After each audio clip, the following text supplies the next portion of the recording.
sortie de l'ombre, mise en lumière de... Magnifique. Vous allez bien tous les deux? Super. Très bien. Ouais, une mine réjouie. Toujours. Hein, ouais, bah, c'est vrai que quand on passe son temps à regarder la télévision, chez les autres en plus. Patrice, alors, ces pages culturelles. Eh bien, il y a des petites choses ce matin. Ouais, oui. sympa. Je ne sais pas si vous vous rappelez, mais elle avait eu une façon très personnelle et très particulière d'interroger François Fillon lors de l'émission Politique il y a quelques Je vois de qui vous semaines. voulez parler. Apparemment, ça a plu à Laurent Ruquier et sa productrice Catherine Barmas et donc Christine Angot, qui remplace Vanessa Burgraff comme intervieweuse polémiste dans On n'est pas couché. Alors Yann Moix reste en place. Hein. Alors l'objectif, c'est de faire remonter les audiences qui ont un peu tendance à s'effriter, Ah, avec vous quand même croyez 1 300 000 personnes tous les samedis soirs. Et puis l'objectif inavoué, c'est aussi de faire un peu le buzz, parce qu'il va y avoir du clash, à mon avis. Oui, je pense Bon, qu'effectivement, on est d'accord. on va en causer de l'affaire. Alors les Jeux Olympiques 2004 ou 2008, on ne sait pas. On le saura le 13 2024 septembre. ou 28 24, 28, pardon. Non mais j'écoute. Vous avez raison.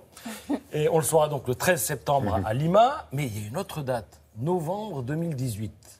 Parce qu'en novembre 2018 sera choisie la ville qui accueillera l'exposition universelle 2025. Donc peut-être qu'on aura les Jeux en 24 et un an plus tard, l'expo universelle, parce que c'est Paris qui a été choisi, enfin quand je dis Paris, en France, on a choisi dans le cadre du Grand Paris, la ville de Saclay, et c'est ce qui fait la une du Figaro ce matin.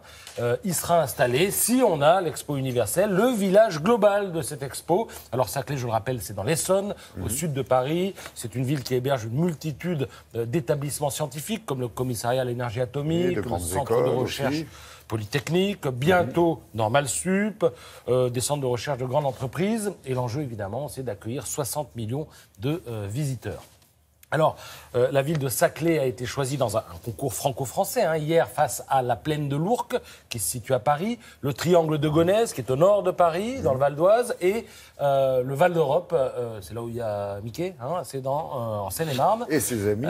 Et ses amis. Alors, le village, s'il voit le jour, sera organisé autour d'un grand globe terrestre de 127 mètres de diamètre, comme vous pouvez le voir sur cette photo, et autour seront disposés les pavillons internationaux. Alors, pour que la France soit désignée, il faut aussi battre les Japonais d'Osaka, Ekaterinbourg, les Russes, et les Azerbaïdjanais de Bakou. D'ailleurs, ce matin, l'ambassadeur d'Azerbaïdjan en France dit dans Le Figaro que le choix de Bakou serait un encouragement pour, je cite, l'esprit de tolérance de notre pays. On va s'arrêter là. Ekaterinbourg et Bakou, c'est du site industriel aussi. Oui. Beaucoup. Il y a une histoire, c'est vrai. D'accord.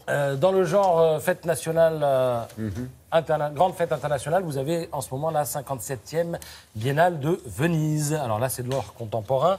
Beaux-Arts nous en parle dans le cadre de ce numéro consacré aux meilleures expos de l'été. Alors, Venise, Beaux-Arts propose le meilleur et le pire. Vous avez jusqu'au 26 novembre pour vous faire une idée. Mais moi, comme j'ai mauvais esprit, je me suis concentré sur le pire. Alors, voilà. Voici le pavillon coréen. Voilà, on dirait un casino. Coréen Non, sud-coréen, c'est un casino digne de Macao. D'accord. Vous avez des néons, c'est kitsch, il y a des tigres, des pans, des maîtres de kung-fu. Et l'objectif, évidemment, nous dit-on, c'est de dénoncer l'aspect commercial du marché de l'art. Voilà. D'accord. Bon. Bah, c'est fait. Ensuite, voilà, le pavillon argentin, avec, je cite Beaux-Arts, un atroce cheval blanc et cabré. Mon Dieu. Alors, c'est une artiste qui s'appelle Claudia Fontes qui a pondu cette œuvre d'art, dont le titre dit l'essentiel, en fait. The Horse Problem, le problème du cheval. Effectivement, on est en plein dedans. Et on puis le partage. vous avez le pavillon mexicain. Alors là, regardez. Ce que vous allez voir, ce sont des alphabets qui sont totalement indéchiffrables. Ils ont été imaginés par un artiste qui voulait raconter l'histoire tragique des migrants. Donc, si vous voulez ne rien comprendre à cette histoire tragique, allez dans le pavillon mexicain. Dire que c'est de la poudre aux yeux. Beaux-Arts, en quelque sorte. Oui, on pourrait en faire commerce. Je termine avec « Pourquoi j'ai cassé les codes ». C'est un livre de Richard Orlinski auquel Séverine Servat, notre consoeur de gala, a prêté sa jolie plume. Alors l'artiste français le plus vendu au monde, on ne le sait pas, eh bien oui, c'est Orlinski. C'est un ancien architecte devenu star de l'art contemporain. C'est surtout un sculpteur animalier qui utilise pas mal de couleurs. Alors, il est aussi artiste et marketeur de génie, parce que c'est le copain des stars, ça aide à vendre. Ouais. Et puis, certaines de ses œuvres vont jusqu'à 15 millions d'euros. Et puis, il est très, très riche, il peut emmener qui il veut, et notamment un ami de Télématin dans son avion personnel. Ah ben, je ne le savais pas. C'était pour une interview. C'était pour une interview. Alors, ce qui est important, c'est à noter, chez Richard Orlinski, il a un gros savoir-faire aussi pour les affaires. Il n'est pas seulement artiste. Et dans le livre, on raconte cette petite histoire. Il a investi un jour 150 000 euros de son propre argent pour commander 100 crocodiles numérotés, des crocodiles qu'il avait fait lui-même.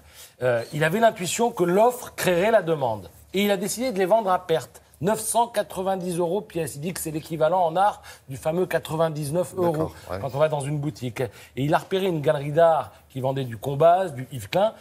Et il a essayé de se glisser parmi ses pointures. Il a envoyé une brillante et jolie amie pour négocier avec le galeriste. Et ça a marché. En 3 semaines, le galeriste en a vendu 20. Orlinski lui fournissait. Il en avait 100 en stock. Et les prix ont pu ensuite augmenter. Et ça fait partie de son génie que de savoir faire du marketing, en plus de l'art. Merci, Patrice.